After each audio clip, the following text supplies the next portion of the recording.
Ou você coopera com Deus na obediência, ou você não muda do estado que está. Ou você coopera com Deus na obediência, ou então você não dá passos para Deus. Então Abraão coopera, porque ele entende que se Deus deu, Deus tem o direito de tirar.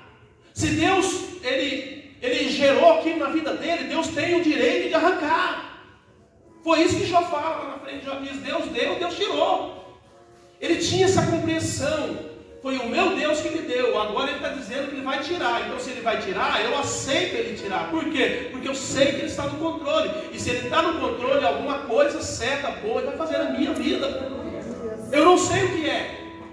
Abraão estava tão enfesado, estava tão cheio de fé, que ele acreditava que Deus ia ressuscitar o menino da cinza ali mesmo. Ele diz isso para os moços, ele diz, olha, nós vamos lá, nós vamos sacrificar a Deus e logo voltaremos a vós. Esta era a convicção dele. Ele dizia, eu vou voltar com o menino. Eu vou matar, eu vou pôr fogo, eu vou queimar. E depois que estiver na cinza, Deus vai ressuscitar o menino. Era essa a visão dele. Quer dizer, ele estava disposto a ir além do que Deus havia pedido. Vocês entenderam, querido? Olha para o teu irmão do lado e diga, você está disposto a ir além do que Deus tem te pedido? Eu vi um pregador uma certa feita pregando, ele diz assim, pregador não, eu não posso só, para ser bem exato. Ele diz assim, muitas vezes nós somos pior do que os fariseus. É porque a gente fala muito mal dos fariseus. A gente fala que os fariseus é isso, fariseu é aquilo. Mas a Bíblia diz que o fariseu dava o dízimo do eno, do cominho. Você está entendendo? Os fariseus faziam muitas coisas. Poderia ter sido para você aparecer, mas eles faziam. E nós temos que tomar cuidado com o crente dessa geração, porque o dessa geração, nem fariseu eles querem ser, porque eles não fazem absolutamente nada do que Deus manda.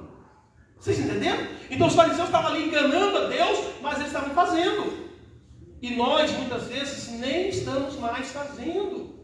Então é importante nós darmos passo. Deus mandou, vamos. Abraão disse, eu vou além. Deus mandou eu ir, eu vou. Deus mandou sacrificar, eu vou sacrificar. Lógico que Deus tinha um outro plano, mas na cabeça de Abraão o plano era esse. Deus vai me mandar matar o menino. Eu vou matar o menino, vou queimar o menino e depois Deus vai ressuscitar da cinza. Então é muito importante nessa noite, presta bem atenção. Aceite a mudança de Deus. Aceite a chamada de Deus. Aceite o caminhar de Deus. Porque é só dessa forma que Deus vai te levar para um outro nível. Quem quer ir para outro nível? Levanta a mão.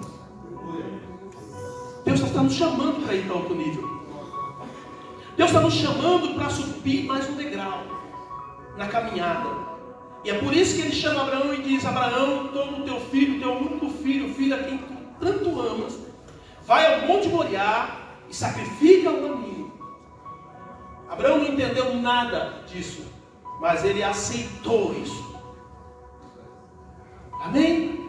Por que ele aceitou? Porque ele tinha certeza que o Deus que ele servia estava no controle da história dele. Se eu creio que o Deus que eu sigo está no controle da minha vida, todas as coisas cooperam para o bem daqueles que amam a Deus. Eu preciso entender que até ir para o Moriá, para sacrificar o meu filho, vai cooperar para o bem daqueles que amam a Deus. E nessa fé, Abraão vai. Então, queridos, nós precisamos deixar Deus nos mudar. Porque se Deus não nos mudar, nós não iremos ser aquilo que Deus quer que nós sejamos. E se nós não formos aquilo que Deus quer que nós sejamos, o que vai acontecer? Nós não vamos sair do ponto em que nós estamos. O que Deus fez na minha vida, o que Deus fez na tua vida, é diante dessa estrutura que Ele nos deu. Mas para Ele levar a gente para diante, para frente, avante, Ele vai precisar de uma nova estrutura. Ele vai precisar de um novo pensamento. Ele vai precisar de uma nova ação. Ele vai precisar de um novo entendimento. Eu gosto de falar sempre de Pedro, quando Jesus chega para Pedro e diz, Pedro diz, mestre, eu vou contigo até a morte. Jesus disse, não vai não. Não vai não. Porque hoje, nesta noite, tu me negarás 3 vezes antes do galo cantar. Tipo, o que é isso, mestre? Aí Jesus então dá uma palavra dura para ele e diz, Pedro, quando você se converter, você vai consolidar os seus irmãos. E Pedro poderia dizer assim, eu acho que ele entendeu bem o que Jesus falou, né? Mas Jesus falou para Pedro assim, Pedro, você não é crente, Pedro. Já parou para pensar que Jesus pode chegar para você nessa noite e dizer para você assim: você nem crente ainda, não é? Você não é crente, mas você vai ser crente, porque eu vou trabalhar na sua vida, eu vou trabalhar na sua história, eu vou trabalhar na sua vida. Aleluia. Mas para que Deus faça isso, nós precisamos permitir, nós precisamos deixar. Abraão entendeu a chamada, Abraão disse: eu vou. Então, querido, quer que Deus provê? Tem muitas pessoas clamando e dizendo: não, eu quero que Deus realmente entre com ação, eu quero que Deus entre com mover na minha vida, eu quero que Deus venha e traga a minha bênção, quero que Deus traga a vitória. Tudo bem, Deus vai fazer isso, mas eu quero dizer, você está disposto a dar o Isaac? Você está disposto a subir o monte? Você está disposto a sacrificar o menino?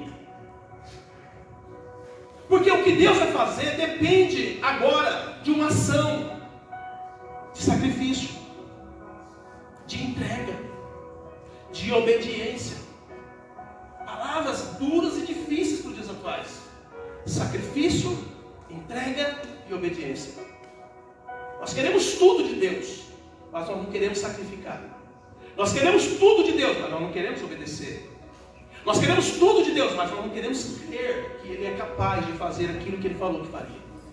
Então a chamada para Abraão é uma chamada que ilustra a nossa vida hoje. Eu e você somos confrontados por Deus a cada dia a entregar o nosso Isaac, a entregar o nosso conforto, a entregar aquela bênção que nós recebemos e dizemos: estamos fartos, estamos abençoados, nós não precisamos de mais nada. Deus fala: você está equivocado, porque aonde eu vou te levar você não tem nem noção, só que eu preciso mexer contigo, eu preciso mexer com a tua alma, eu preciso mexer com a tua história, eu preciso mudar a tua estrutura. Porque a hora que as bênçãos começarem a chegar na tua vida, se você não tiver com uma estrutura forte, você não vai resistir. Nós estamos falando aqui na célula: quantas pessoas recebem bênção e morrem? Olha lá o caso do rei Ezequias. Pediu 15 anos para Deus. Eu entendo que para quem está morrendo 15 anos é uma bênção, sim ou não? Mas a Bíblia diz que ele se desviou. Então é muito importante você entender que Deus vai dar muito, Deus vai fazer muito na minha e na sua vida, mas para que isso aconteça, Ele vai precisar que você mude a sua estrutura, e para Ele mudar a sua estrutura, Ele vai provar o teu coração, Ele vai provar você naquilo que você diz, naquilo que você coloca diante dele. Amém? Agora o que você tem que entender, o que nós precisamos entender hoje é que o futuro que Deus tem para mim e para você é um futuro maravilhoso de bênção. O futuro que Deus tem para essa igreja é um futuro maravilhoso de bênção. Tudo que é de Deus está projetado para aquilo que é de Deus, um futuro de bênção e de milagre. Então nós não podemos de forma alguma sair dessa fé. Nós não podemos de maneira nenhuma desistir dessa visão, desse entendimento. O que tem acontecido com muitos cristãos hoje é: ele quer algo de Deus, mas ele não quer pagar o preço para entregar o Isaac, para levar para o sacrifício, para obedecer a caminhada. E ele quer que na hora H, no momento exato, Deus venha e traga a provisão. Eu creio que na hora certa Deus vai agir, e Deus não age. Por que Deus não age? Porque não separou o Isaac, porque não fez a caminhada, porque não subiu um monte, porque não fez o que Deus mandou. Quer a provisão, mas não quer a trajetória que vai resultar na provisão. Então nessa noite, amados, pensa sobre isso. Começa a mudar a sua mente, começa a mudar o seu coração. O que você tem feito para Deus? O que você tem sacrificado para Deus? E eu não estou falando na questão de salvação, porque só existe um sacrifício que garante salvação. E esse sacrifício foi Jesus na cruz do Calvário.